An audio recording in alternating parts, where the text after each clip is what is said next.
tempo yang mudah, nyalanya tidak akan dipadamkan. Tetapi dengan setia ia akan menyatakan hukum.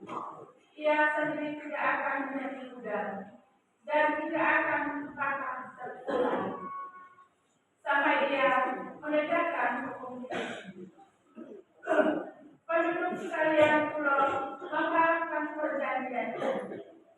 Beginilah firman Tuhan. Aku, Tuhanmu, telah memanggil engkau untuk menyelamatkan orang. Aku telah memegang tanganmu.